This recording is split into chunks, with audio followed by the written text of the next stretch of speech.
Driver Subrahmanyam హత్య కేసులో MLC Anantha Babu Rajahmundry జిల్లా ప్రధాన న్యాయమూర్తి కోర్టుకు హాజరయ్యారు. అనంతబాబు బెయిల్ రద్దు చేయాలని రాజమండ్రి జిల్లా కోర్టులో పోలీసులు పిటిషన్ వేశారు.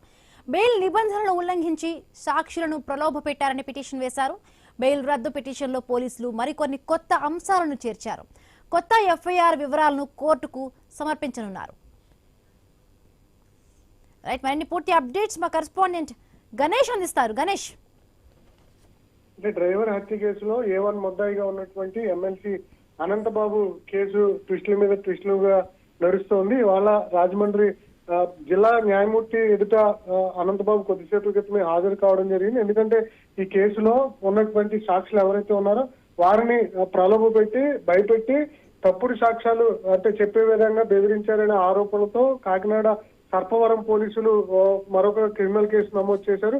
అదేవిధంగా అనంతబాబు ఉన్నటువంటి బెయిల్ రద్దు చేసి తిరిగి అరెస్ట్ చేసే విధంగా ఆదేశాలు ఇవ్వాలి అని చెప్పి రాజమండ్రి జిల్లా ప్రధాన న్యాయమూర్తి వద్ద పిటిషన్ దాఖలు చేయడం జరిగింది. ఆ పిటిషన్ ఇవాళ విచారణకు రాబోతున్నటువంటి క్రమంలో అనంతబాబు రాజమండ్రి కోర్టుకు అయితే హాజరు కావడం జరిగింది.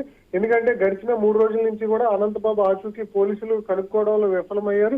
ఎందుకంటే సాక్షులు బెదిరించారని చెప్పి 2 రోజుల క్రితం అరెస్ట్ చేసేందుకు కాకినాడ తన నివాసానికి వెళ్ళినటువంటి సందర్భంలో అక్కడ అనంతబాబు లేకపోవడం, అనంతబాబు ఎక్కడున్నాడో గాలింపు చర్యలు చేపట్టే ప్రయత్నం 2 రోజుల నుంచి చేస్తూ వస్తుంది. కానీ అనూహ్యంగా ఇవాళ కోర్టుకి ఎమ్మెల్సీ అనంతబాబు రావడంతో ఉత్కంఠ నెలకొనడం జరిగింది. అతనికి బెయిల్ ను అంటే కొనసాగిస్తారా లేదంటే రద్దు చేస్తారనేది ఉత్కంఠంగా మారింది.